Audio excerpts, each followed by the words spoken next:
La inesperada aventura espacial de 10 meses de los astronautas de la NASA. Descubre el sorprendente viaje de los astronautas de la NASA que pasaron casi 10 meses en el espacio. All right, so get this. Two astronauts head up to the ISS for what's supposed to be like a quick test flight. Yeah. About a week. And they end up staying for like nearly 10 months. Wild, huh? Yeah, that's a long, unplanned vacation. So we're going to unpack this whole situation with this whole stack of news articles about NASA astronauts Butch Wilmore and Sunita Williams. They launched on Boeing's Starliner, but things did not exactly go according to plan. Their return trip ended up being on SpaceX's Crew Dragon. Oh, wow. So they got to experience both. Yeah. There's a lot of noise surrounding this whole thing, so we're going to dive into what really happened, how the astronauts felt about this unexpected extended stay, and what it all might mean for the future of space travel. It's a fascinating case study, really. It highlights the complexities of human spaceflight in this new era where commercial companies are playing an increasingly prominent role. Okay, so let's start with the Starliner mission itself. What was its initial purpose, and what were the technical difficulties that led to this whole extended stay situation? The Starliner mission was designed as a test flight for Boeing's new crew capsule. Think of it like a trial run to make sure everything's functioning properly before sending astronauts up on regular missions. The goal was to dock with the ISS, spend about a week there, and then return to Earth.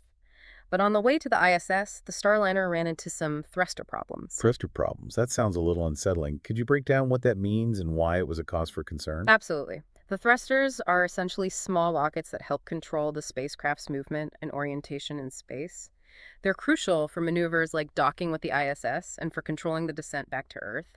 In the Starliner's case, there were issues with some of the thrusters firing properly, which raised concerns about the safety of the astronauts' return. So NASA had to make a tough call.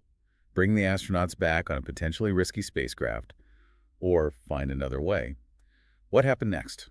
NASA decided to prioritize safety and bring the Starliner back to Earth uncrewed. Meanwhile, Wilmore and Williams remained on the ISS with their mission extended indefinitely. So instead of a week in space, they ended up staying for almost 10 months. That's a pretty significant change of plans. Did the astronauts have any say in this decision, or was it entirely up to NASA? While the ultimate decision rested with NASA astronauts undergo extensive training to handle unexpected situations, including extended stays in space, their input and assessments would have been factored into the decision-making process. That makes sense. Yes. But this is where things get even more interesting, because this whole extended stay sparked a wave of controversy, particularly from figures like Donald Trump and Elon Musk. Yes, this is where the story takes a turn from a straightforward technical issue to a more complex narrative involving political claims and counterclaims. Let's unpack that. What were the specific claims being made, and how did they frame this situation? Both Trump and Musk pushed the narrative that the Biden administration had intentionally left the astronauts stranded in space for political reasons. They suggested that the administration was somehow hindering or delaying their return, possibly to favor SpaceX over Boeing. So we have this stranded astronauts narrative emerging. But what did the astronauts themselves have to say about these claims? They're the ones who were actually up there experiencing this firsthand. That's a crucial point. Both Wilmore and Williams have publicly and repeatedly pushed back against the stranded narrative. They've emphasized that they were prepared for extended stays, that this is part of the inherent reality of space travel, and that they didn't feel abandoned or left behind. So they're essentially saying, hey, we're astronauts. We're trained for this. And it's not as dramatic as some people are making it out to be. Exactly. Their statements suggest a sense of professionalism, resilience, and a willingness to adapt to changing circumstances. They even highlighted positive aspects of their extended stay, focusing on the additional research opportunities and the unique experience of spending an extended period in space. Okay, so we have this politically charged narrative being pushed by some, and the astronauts themselves pushing back, saying, hold on, that's not how it went down. This is where things start to feel a bit murky, wouldn't you say? It certainly adds another layer of complexity. We have conflicting accounts, strong opinions, and potentially biased information. This is where our objective evaluation comes in. We need to sift through these layers and consider all perspectives. Musk specifically claimed that he offered to bring the astronauts back earlier via SpaceX and that the Biden administration refused. Is there any evidence to support that? That's where it gets even more complicated. Astronaut Butch Wilmore stated that he believes Musk to be truthful, but admitted that they lacked specific information about such an offer. So he trusts Musk's word, but there's no concrete evidence to back up the claim. Adding to that, former NASA officials have denied receiving any formal offer for an early return from Musk. So it's a he said, she said situation with no clear documentation to support either side. That definitely adds to the murky factor we were talking about. It does indeed. And to further complicate matters, we have astronaut Sunita Williams disagreeing with Musk on another point entirely: the future of the ISS. This just keeps getting more layered. What's the disagreement about the ISS all about? Musk has suggested retiring the ISS early, citing its age and the need to focus on more ambitious goals like reaching Mars. Williams, on the other hand, has publicly argued that the station remains incredibly valuable and scientifically relevant, advocating for its continued operation. So even within this one situation, we have conflicting opinions and perspectives from people who are all deeply involved in the world of space travel. It's important to remember that behind all these headlines and political debates, there are real human beings grappling with the consequences of these decisions. Right. These are real people, not just pawns in some political game. What have the astronauts said about the personal impact of this experience? Suni Williams spoke candidly about how difficult the extended stay has been for her family and friends back home. The prolonged separation and uncertainty took a toll. That's a powerful reminder that there's a human cost to these decisions. It puts things into perspective. Indeed. And it raises an interesting question. How would you feel about an unexpected months-long extension in space away from loved ones? That's something to think about as we continue to delve into this story. Yeah, it really does make you think about the human side of all of this. We've got this huge stack of news articles, and it seems like the way this whole situation is being reported really varies depending on who's doing the reporting. That's a really sharp observation. The media plays a significant role in shaping public perception, and the way they frame a story can definitely influence how we understand it. So how do we cut through all that and get to the heart of what really happened? It feels like we're getting all these different glimpses of the story, and some of them don't quite line up. It's like trying to piece together a puzzle with some pieces missing. We have sources like this CBS News article, which focuses on the astronauts' own statements, emphasizing their resilience and kind of downplaying the whole political angle. Right. And then we have articles like this one from NDTV, which highlights Musk's social media posts, where he makes these claims about offering an earlier return and the Biden administration refusing. It's hard to reconcile those two versions of the story. Exactly. It's so important to remember that each source has its own perspective, its own biases, and its own way of framing the narrative. That's why it's so crucial to consider multiple sources, to look for corroborating evidence, and to be critical of the information we're consuming. It almost makes you wonder what Musk's motivations were for making those claims publicly. That's a very valid question. Some analysts have suggested that it was a strategic move to promote SpaceX, while others believe it was a genuine attempt to help the astronauts. Without further information, it's difficult to know for sure. So what should we make of all this conflicting information?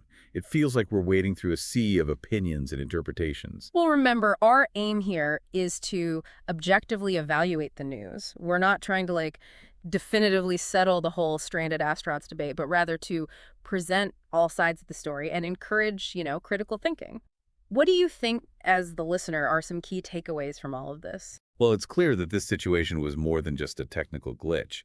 It exposed the growing role of private companies in space exploration and how that intersects with politics. Yeah, and it also highlighted the importance of clear communication and transparency, particularly when dealing with such high-stakes situations that involve, human life. Absolutely. And it raises questions about how we'll navigate similar situations in the future as commercial spaceflight becomes more commonplace. Speaking of which, we haven't even touched on Sunita Williams' perspective on the future of the ISS. Oh, right. That's a whole other layer to this story. Mm-hmm. She seemed to have a very different view from Elon Musk about the station's future. Yeah, while Musk advocates for focusing on Mars and potentially retiring the ISS, Williams believes the station is still in its prime and has a lot to offer scientifically. It's interesting to see that even within the space community, there are all these differing opinions about the best path forward. What factors might be influencing their viewpoints? Well, Musk, as the CEO of SpaceX, is naturally focused on pushing the boundaries of space exploration. His vision is very ambitious and forward-looking.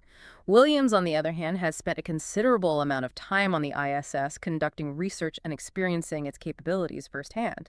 So her perspective is grounded in the practical realities of, working and living in space. It makes sense that their experiences would shape their views. Yeah. It seems like we're entering this era where these kinds of situations, involving both technical and political considerations. These are going to become a lot more common.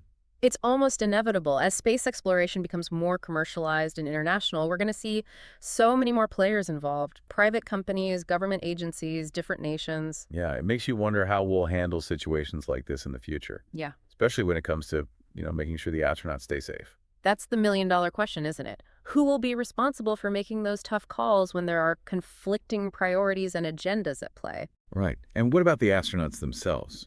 Will they have more of a voice in these decisions, or will they just become increasingly caught between all these competing interests? Yeah, it raises some very important ethical considerations. Yeah. How do we balance the drive for progress and innovation with the need to protect human life, especially in such a high-risk environment?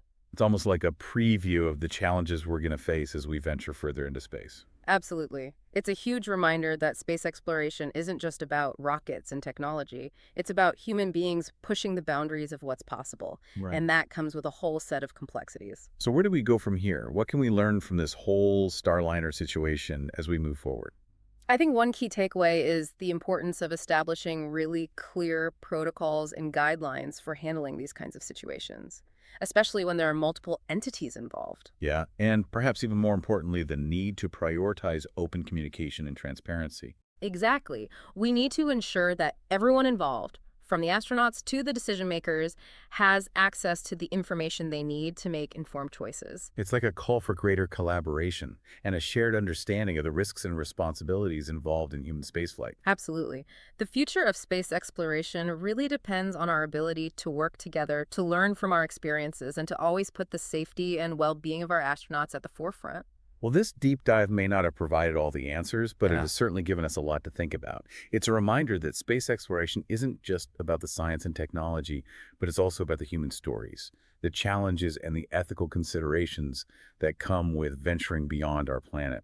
So as you continue to follow the developments in space exploration, keep asking those questions, keep seeking out diverse perspectives, and keep engaging in these important conversations.